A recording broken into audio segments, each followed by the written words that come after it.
deferencia. Soy profesor de la Escuela de Posgrado de la Universidad César Vallejo. Me siento honrado con mi invitación.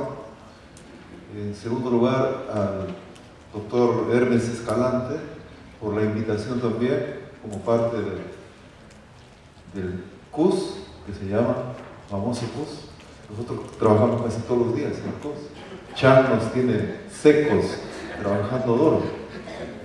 Y obviamente al doctor Peirano, porque él es el presidente del CUS, ¿no? Y agradecer también a mi universidad por la deferencia y por el privilegio de estar con ustedes esta noche. Quiero, en cuarto lugar, felicitar al arquitecto Miguel Romero por esta informada y argumentada exposición que me ha parecido sumamente interesante.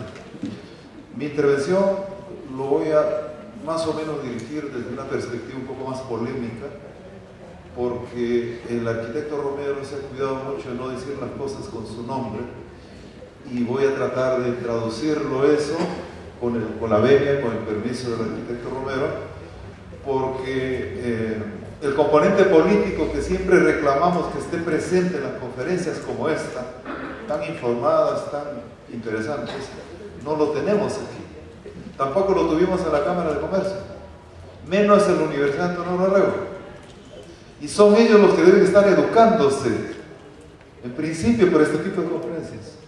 Deberían estar los alcaldes, debería estar el gerente regional, los gerentes regionales, es decir, todas las autoridades, porque la conferencia de hoy ha versado sobre geopolítica y ciudades, con el añadido de puertos, porque es una categoría muy especial, pero no lo tenemos en los políticos aquí. Y entonces yo voy a tratar de interpretar lo que el arquitecto Romero no ha querido decir, ¿no? Obviamente un regidor que tenemos aquí presente no hace pues la lluvia completa, ¿no? Es solo una gota del agua. Sin embargo, hay que felicitarlo pues por su asistencia, lo cual nos enorgullece mucho. Geopolíticas. Y cuando nos referimos al tema del territorio, tratando de definir esto, la geopolítica es una disciplina, es una ciencia que tiene que ver con el manejo del territorio y los procesos para su aprovechamiento político para el desarrollo. Pues perfecto.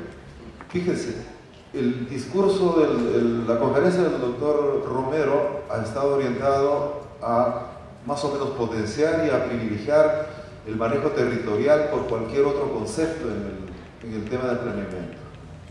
Yo coincido con esa perspectiva. ¿Por qué razones? Porque el Perú, observen, es un país bioceánico. Tiene dos océanos, o tiene entradas y salidas en dos cabeceras estratégicas fundamentales, el Pacífico y el Atlántico. En una época histórica hemos sido dueños y señores de ambas cuencas, y ahora no somos nadie en ninguna de las dos, porque hemos perdido el protagonismo con Chile al Atlántico y con Chile al Pacífico, y hasta nuestros puertos lo manejan ellos. Entonces, ojo, esta es una perspectiva geopolítica que analizaron el territorio. En segundo lugar, somos un país andino. Y nos han enseñado, ahí están los libros de historia, de educación cívica, etcétera, de que el peor contrafuerte y la más grande fricción espacial que tenemos es la cordillera de los Andes. Y de ahí viene un poco el carácter fatalista que tenemos nosotros respecto al territorio, ¿no? Inclusive, para colmo, nos han dicho de que el mar es una frontera, es un límite, porque el Perú limita con el oeste con el mar. Claro, el Perú termina donde comienza el mar. Qué chiste, ¿no? Realmente es un absurdo el que nos meten en la cabeza desde la escuela. Cuando el mar territorial es una región, ya habría que incorporarlo a todo proceso de planeamiento, particularmente ganarlo para el planeamiento urbano. Como decía el arquitecto, hoy es una cloaca, sin embargo en otras partes del mundo crecen de frente, de una perspectiva de frente al mar. Por tanto, es un acompañante permanente el agua. Y el Perú es un país marítimo, pero no le damos la debida preponderancia, ni hemos hecho mucho con relación a este planeamiento. Salvo Hilo en el Perú, un poco Ancón, ¿no? Y los demás seguimos de espaldas al mar, de espaldas a los ríos.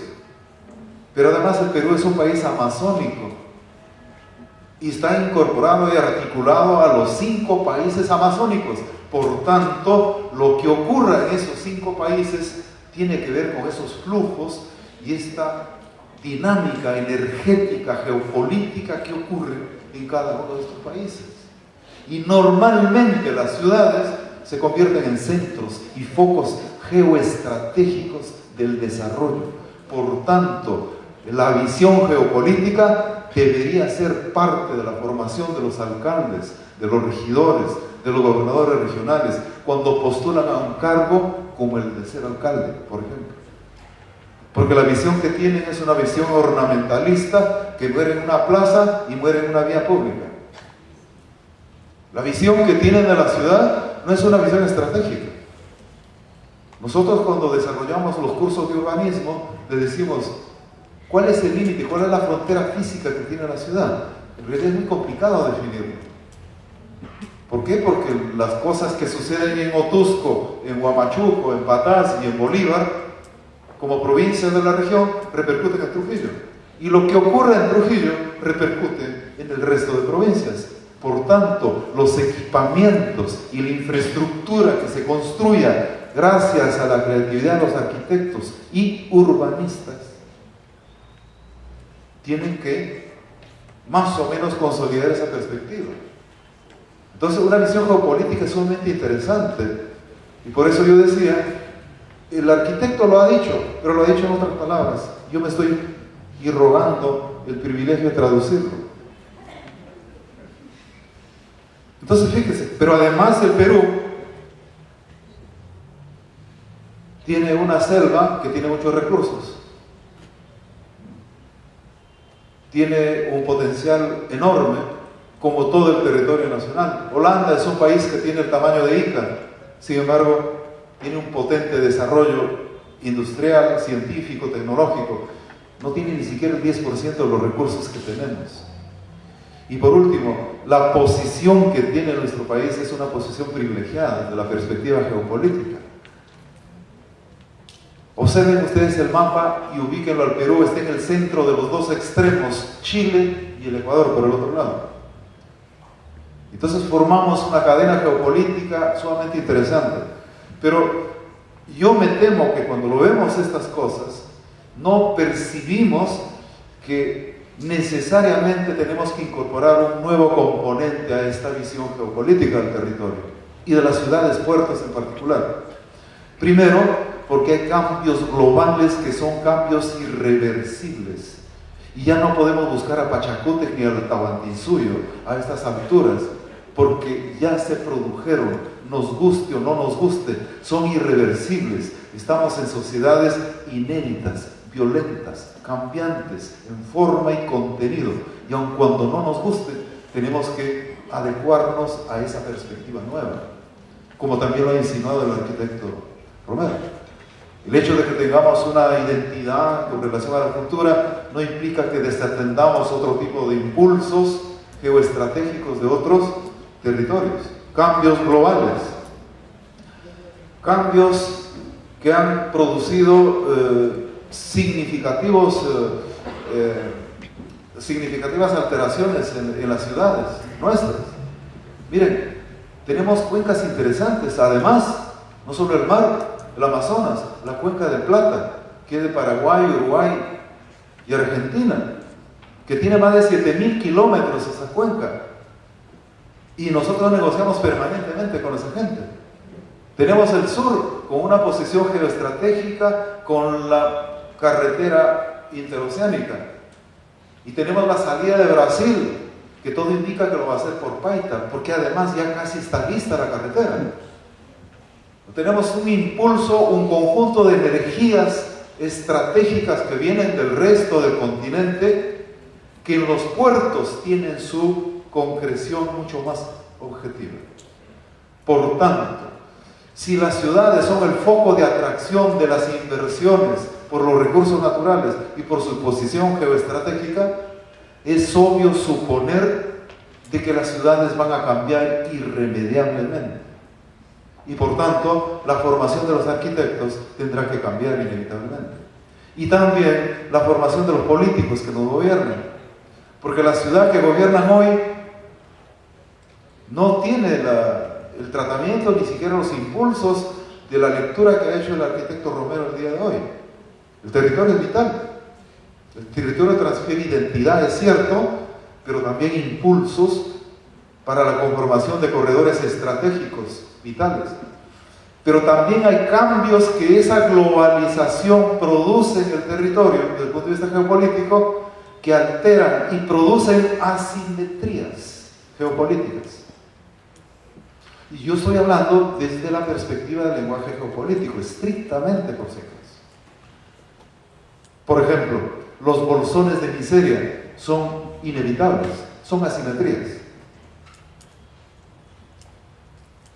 El que tengamos narcotráfico, terrorismo, etcétera, etcétera, y que tengamos una delincuencia mucho más organizada cada vez, es consecuencia de los impulsos del crecimiento económico que definen escenarios como para que ese tipo de actitudes delincuenciales prosperen con mucho más facilidad. Yo diría que hasta el crimen se está globalizando.